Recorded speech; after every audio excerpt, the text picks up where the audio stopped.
সবাইকে স্বাগত জানাচ্ছি বিডিভিউসে। আপনাদের সাথে আছি আমি সুস্মিতা দাস। যুক্তরাষ্ট্রের ২০২৪ সালের প্রেসিডেন্ট নির্বাচনের দিকে গভীরভাবে নজর রেখেছিলেন তুরস্কের কর্মকর্তারা।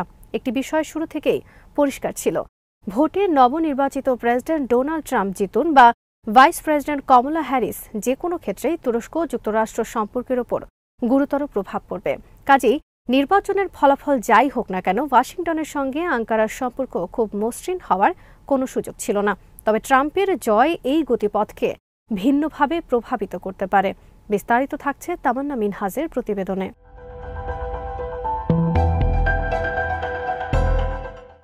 গত কয়েক বছর ধরেই সিরিয়ার পিপলস প্রোটেকশন ইউনিট বা ওয়াইপিজি থেকে শুরু করে রাশিয়া তুরস্কের সামরিক সম্পর্ক এবং আঙ্কারার হামাসপন্থী পররাষ্ট্র নীতি নিয়ে ওয়াশিংটনের সঙ্গে তাদের সম্পর্কে টানাপোড়েন বাড়ছে।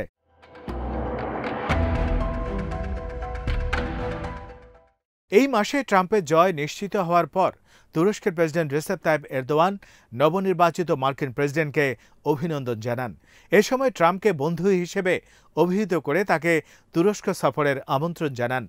নানা কারণে ট্রাম্পের দ্বিতীয় দফার প্রশাসনকে ইতিবাচক হিসেবে দেখতে চায় তুরস্ক। তাদের জাতীয় স্বার্থের কারণেই বিষয়টি জরুরি।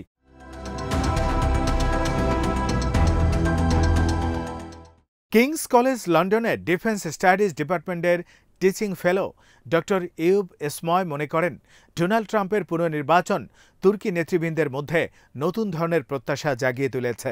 ইস্তাম্বুলের কক ইউনিভার্সিটির ডক্টর গুজগুর পালা বলেন, পাথর আর কঠিন মাটির মধ্যে পড়েছে তুরস্ক। তাদের দৃষ্টিতে এখন ডোনাল্ড ট্রাম্প তুলনামূলকভাবে কল্যাণকর হবে।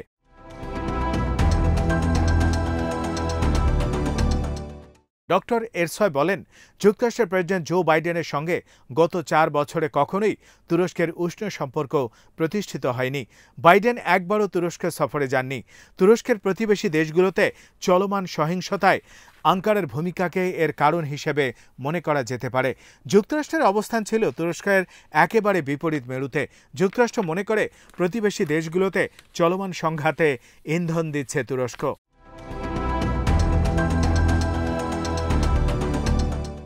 তুরস্কের কর্মকর্তাদের ধারণা, তারা ট্রাম্পের পররাষ্ট্র নীতির সঙ্গে তুলনামূলকভাবে সহজে কাজ করতে পারবেন। ট্রাম্প কোনো নীতিগত বিধি মেনে চলে না। ন্যাটোর মতো জোটগুলোকেও খুব একটা আমলে নেন না তিনি। তুরস্কের ক্ষেত্রেও বিষয়টি প্রায় একই, বিশেষ করে ন্যাটো প্রশ্নে। জোটে ফিনল্যান্ড ও সুইডেনের অন্তর্ভুক্তির প্রশ্নে ন্যাটো যে অবস্থান নেয় তা থেকে এই বিষয়টি স্পষ্ট হয়ে যায়।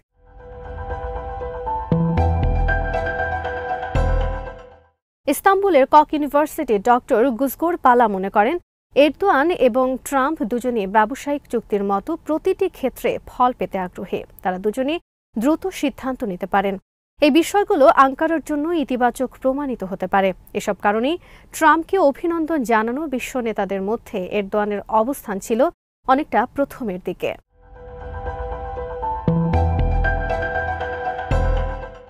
টেসলার সিইওকে ট্রাম্প দায়িত্ব দিয়েছেন যুক্তরাষ্ট্র সরকারের কার্যক্রমকে আরও সহজ ও মসৃণ করার। ট্রাম্পের দ্বিতীয় প্রশাসনের এই সিদ্ধান্ত হয়তো তুরস্ক যুক্তরাষ্ট্রের সম্পর্কের ক্ষেত্রে ইতিবাচকভাবে কাজ করবে। মাস্কের সঙ্গে এরদোয়ান ও তুরস্কের সম্পর্ক নতুন নয়। প্রযুক্তি খাতে মাস্কের মাধ্যমে তুরস্ক যুক্তরাষ্ট্রের সম্পর্ক নতুন উচ্চতায় পৌঁছাবে, এমন প্রত্যাশা আঙ্কারা করতেই পারে।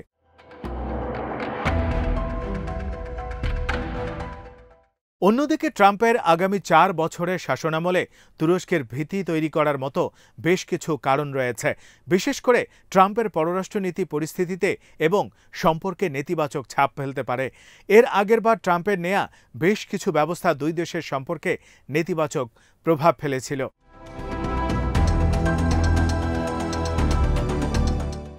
ট্রাম্পের দ্বিতীয় মেয়াদে ইরানের সঙ্গে কী ধরনের আচরণ করা হবে তা নিশ্চিত নয়। তবে তেহরানের ওপর চাপ বাড়ানো হলে তা আঙ্কারা খুব একটা ভালো দৃষ্টিতে দেখবে না বলেই ধারণা করা হচ্ছে। 2018 সালের মে মাসে ট্রাম্প প্রশাসন যখন joint comprehensive plan of action চুক্তি থেকে যুক্তরাষ্ট্রকে প্রত্যাহার করে নেয়, তখনও এই পদক্ষেপের বিরোধিতা করেছিল তুরস্ক। এবার যদি ট্রাম্প আবারও ইরানকে চাপ দেওয়ার বা আরও একঘরে করে ফেলার চেষ্টা করে, তাও খুব একটা ভালো হবে না।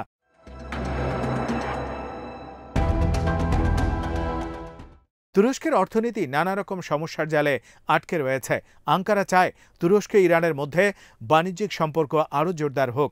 তবে সামনের দিনগুলোতে যুক্তরাষ্ট্র যদি ইরানের ওপর আরও অবরোধ আরোপ করে তাহলে তুরস্কের সঙ্গে সম্পর্কের অগ্রগতিও আটকে যাবে।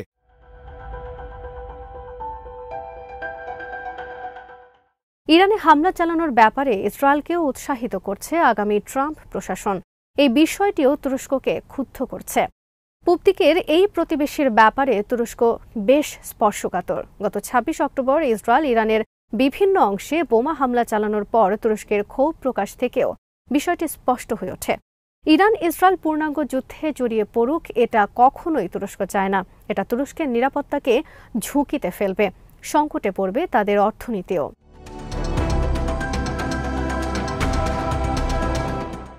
ট্রাম্প হোয়াইট হাউসে ফেরার পর সিরিয়া ইস্যুতে যুক্তরাষ্ট্রের নীতি আঙ্কারা ওয়াশিংটন সম্পর্ককে বড় ধরনের সংকটের মুখে ফেলতে পারে।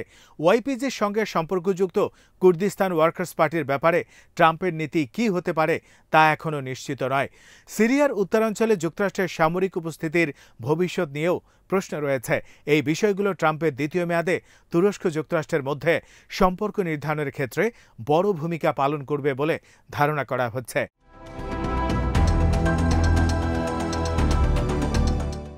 তুরস্কের জন্য গাজা ও লেবাননের সংঘর্ষ একটি বড় ইস্যু। ফিলিস্তিনের বিষয়ে এরদোয়ান ও তার সমর্থকরা বেশ স্পর্শকাতর। ইসরায়েল গাজায় গণহত্যা চালাচ্ছে বলেই মনে করছে তারা। আঙ্কারা আশা করে গাজার লড়াই থামাতে ট্রাম্প ইসরায়েলের প্রধানমন্ত্রী বেঞ্জামিন নেতানিয়াহুর উপর চাপ দেবেন।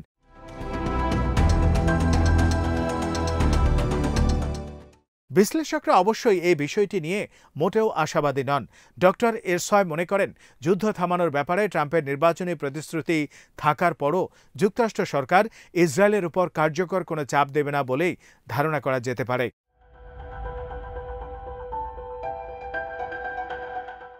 একথাও অনস্বীকার্য, কমলা হ্যারিস প্রেসিডেন্ট হিসেবে দায়িত্ব নিলেও এক্ষেত্রে নজরে পড়ার মতো কোনো পরিবর্তন আসত না। ডক্টর পালা বলেন, মধ্যপ্রাচ্যে যে উত্তেজনা চলছে তা নিরসনে ডেমোক্রেট বা রিপাবলিকান কারো পক্ষে কার্যকর কোনো ব্যবস্থা নেওয়া সম্ভব না বলে মনে করে আঙ্কারা। গাজা যুদ্ধ থামাতে ডেমোক্রেটরা কিছুই করেনি, বরং হাজার হাজার নারী ও শিশু হত্যার জন্য তারা দায়ী। আঙ্কারা ভেবে নিতেই পারে ট্রাম্প এর চেয়ে খারাপ আর কি করতে পারেন। তিনি অন্তত গাজা যুদ্ধের ইতি টানতে আগ্রহী। তবে সেটা কি করে ঘটে তা নিয়ে সংশয় রয়েছে। বাস্তবতা হচ্ছে, গাজা বা ইসরায়েলি আগ্রাসনের ক্ষেত্রে ট্রাম্প ও কমলা হ্যারিসের মধ্যে তেমন কোনো পার্থক্য নেই।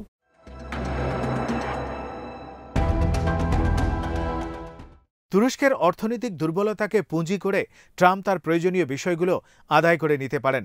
অতীতে তিনি এই ধরনের কাজ করেছেন। এক্ষেত্রে ২০১৮ সালে অ্যান্ড্রু ব্রুনসনের বিষয়টির কথা মনে করা যেতে পারে।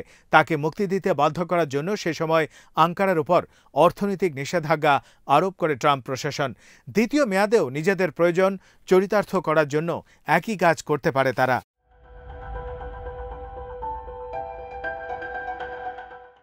আঙ্কারা সরকার এখন ধৈর্য নিয়ে পরিস্থিতি পর্যবেক্ষণ করছে।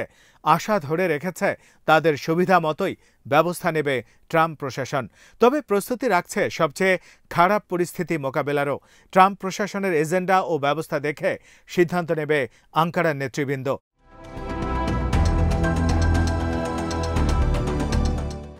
হাসান কালিয়নুকু ইউনিভার্সিটির আন্তর্জাতিক সম্পর্ক বিষয়ের সহযোগী অধ্যাপক ডক্টর মুরাদ আসলান মনে করেন, তুরস্কের কর্মকর্তারা ট্রাম্প প্রশাসনের প্রাধান্য দেয়া বিষয়গুলো দেখে শুনে বুঝে সিদ্ধান্ত নিতে আগ্রহী।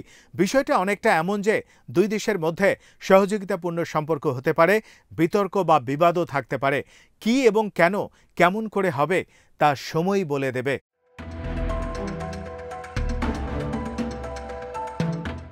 আজ এখানেই শেষ করছি। সবাই ভালো থাকুন, সুস্থ থাকুন আর দেখতে থাকুন বিডি ভিউজ। চ্যানেলটি ভালো লাগলে সাবস্ক্রাইব করুন, সংযুক্ত থাকুন আমাদের ফেসবুক পেজে।